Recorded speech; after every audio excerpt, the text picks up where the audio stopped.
Good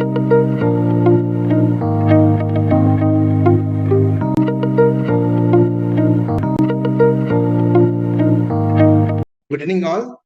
Am I audible to everybody? Must be tiring day for you. Yes, sir. Yeah. So we have covered very important domains in last few years. One was the AKI. The last lecture was covered by Akhilesh sir, which was on the trauma. So very important, highly yield topics for EDIC 1 as well as for EDIC 2. So now this crash course is mainly for EDIC 1. So we'll focus on EDIC 1. So another important topic is the electrolytes and fluids. So I'm Dr. Manmohan, consultant intensivist from Jeslo Hospital, Mumbai.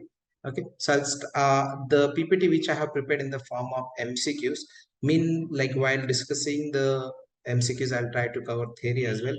And this is just the last 1 month of preparation. So I would advise you to guys prepare in the form of MCQs just rather than reading the theories, because sometimes you may able to remember theory, but application of the theoretical knowledge is more important for EDIC 1. So I would request you to guys focus on solving MCQs, solving as many as mock tests that will prepare you better way for the exam. Okay, so we'll in this domain, as everybody knows, the electrolytes like sodium, potassium, magnesium, calcium, phosphorus.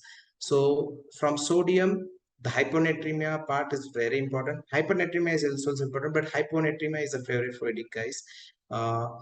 From potassium, the hyperkalemia, management of hyperkalemia is very important. When will you give the calcium gluconate, when will you give the insulin dextrose, when will you consider the dialysis, okay, whether you will consider soda bicarb or not. Consider the calcium. Yes, hypercalcemia is very important. Ultrasensorium management of hypercalcemia coming presented with the ultrasensorium is also important. Magnesium, yes, eclampsia and the hypomagnesemia, refeeding syndrome, phosphorus, like hypophosphatemia in refeeding syndrome.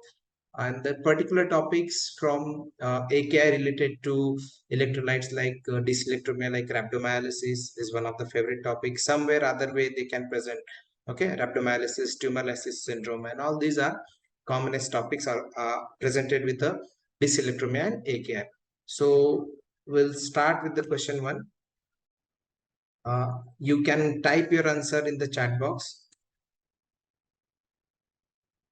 Okay, so I have some 15-16 question in type A and some 6 or 8 questions in type K. We'll try to cover as many as we can. Okay, we have 55 minutes from here onwards. Let's start. Okay, a 26-year-old man recovering from septicemia treated with high dose of ceftriaxone.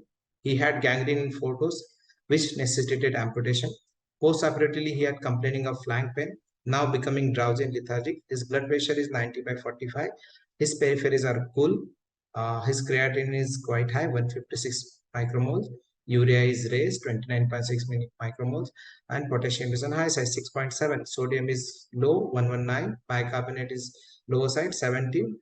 His spot urine is high, 36. Which of the following is most likely cause of his deterioration? Answer, please. Is it ATN? Is it interstitial nephritis? Is it adrenal insufficiency, septic shock, or SIDH? Yes, Dinesh has answered A. Abu has answered A. Okay, few more.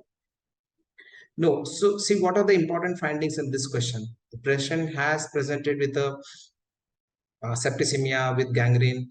His blood pressure is quite low. He has a severe hyperkalemia and severe hyponatremia with the metabolic acidosis. Hyperkalemia, hyponatremia, metabolic acidosis with a septic shock. Where is it going? It's actually the answer Adrenal is insufficiency. yes. It's a answer is C.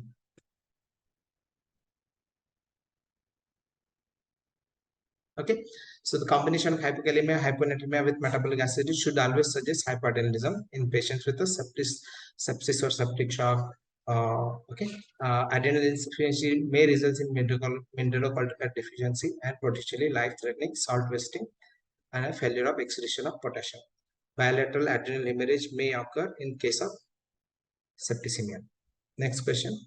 A 47-year-old male has been hospitalized for a long time, develops hypophosphatemia, hypomagnesemia, and hypokalemia. following introduction of internet feed? What is the most appropriate next management step? Is it A? Is it B? Will you continue the feed and replace the electrolytes, or will you stop the feed, or will you reduce the feed and correct the electrolytes?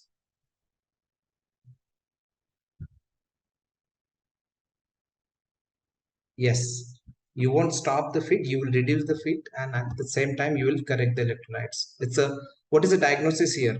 It's a refeeding syndrome.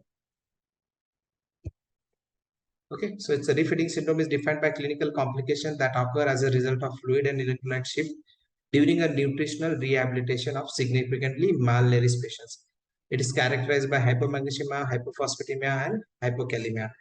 Because of the insulin surge, there is a intracellular shift of the electrolytes, and which will lead to extreme biochemical shifts. The shifts can result in clinical manifestation of like a dysarrhythmias, cardiac arrhythmias, and renal dysfunction. Management of refeeding syndrome focuses on electrolyte replacement as well as the reducing the feed quantity and monitoring the electrolytes on regular basis. A 68-year-old man has been brought with a history of colitis several years ago. He was found to be hypothermic. His temperature was 32 degrees centigrade. His creatine kinase were 9,000 international unit. His serum potassium was 5.1. Urea was 22. Creatine was 310, which is quite high. The most important management, initial management in this case. How much of magnesium you will target serum level? So A is true. You will target, the target level for magnesium is between 2 to 3.5. Respiratory paralysis does occur if the magnesium level rises more than 7.5. Anticonvulsant action is mainly inhibition of GABA. No, it's false. It's actually NMDA receptor, not a GABA receptor. For eclampsia, you will load the, for eclampsia patients, you will load with the magnesium sulfate 4 gram followed by 1 to 2 gram hour IV infusion. Okay. Half-life exactly of magnesium is approximately 4 hours. So magnesium is the first line of anticonvulsant agent in case of to manage the seizures in eclampsia. Usual dose is 4 gram and followed by 1 to 2 gram hour per hour infusion. Okay, the therapeutic window is very narrow and you need to monitor the toxicity levels. What all things you will monitor in while giving magnesium transfusion? What 3 things you usually monitor? Respiratory rate, deep tendon reflex. Deep tendon reflexes. And yes, Urine output. Correct. Respiratory urine output, DTR. Okay, so same question can be formulated in a K type, and they will say these are all things we need to monitor in a magnesium in case of patients with eclampsia who is receiving a magnesium infusion. So what all things are true and one will be false. Okay, yeah. So as I said, the last sentence, it doesn't act on a GABA, it acts on an NMDA receptors. Okay. All of the following are causes of hypophosphatemia except, is it refeeding syndrome?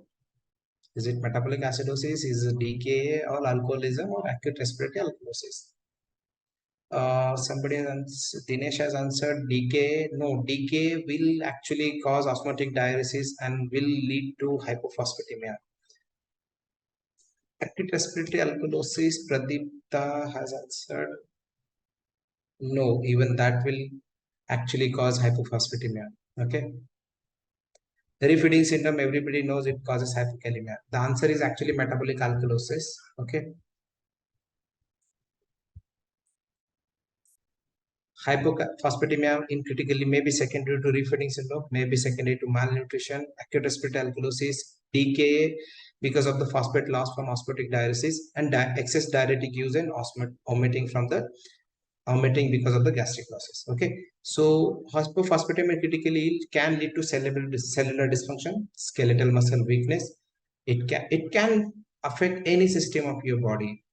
It can involve the neurology, it can affect the heart, it can affect your musculoskeletal. Okay, you'll be surprised to see in usually we have seen patients in refeeding syndrome, the hypophosphatemia has completely changed the prognostication of the patient. We were surprised to see why this all the systems, when he was post-operatively, he was recovering very well, and then all of a sudden all the systems were affected, and then we had to repeat all the electrolytes, and then not all the electrolytes were deranged to the extreme core, but mild derangements were there, and the potassium was quite phosphorus was quite low. And once we started correcting, the patient gradually improved and he went home.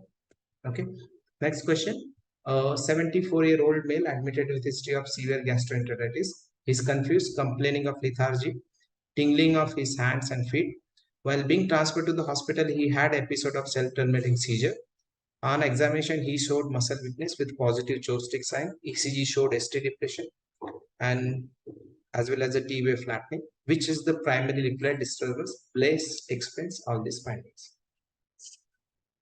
Yeah, Dinesh, Ria, Pradipta, everybody is going with hypocalcemia. Yes, Abumo is going with hypomagnesemia. Yes, he is right. Why not hypocalcemia? You are not seeing only the hypocalcemia signs. You are seeing the hypokalemia signs as well. The patient is confused, lethargic. These are the signs of hypomagnesemia as well. Okay. So hypomagnesemia is the primary electrolyte disturbance, which will explain all these things. Answer is E. Okay. The combination of symptoms of signs of hypocalcemia, hypokalemia, and hypomagnesemia means severe hypomagnesemia is the main culprit. So IV magnesium replacement should be the first line of therapy. Magnesium is essential mineral and important for the bone mineralization as well as muscle reduction and neurotransmission. Okay. Clinical features of hypomagnesemia will involve, again, like a phosphorus. Magnesium can affect any system of your body. It can lead to seizures, irritability, musculoskeletal system like a weakness, lethargy, cardiac system like a cardiac arrhythmias, and symptoms related to hypocalcemia and hypokalemia. Okay, and if you start correcting hypocalcemia and hypokalemia without correction of hypomagnesemia, the levels won't rise, they are resistant. Okay, so first we have to correct the hypomagnesemia, and then you can start simultaneously, but you cannot leave the magnesium.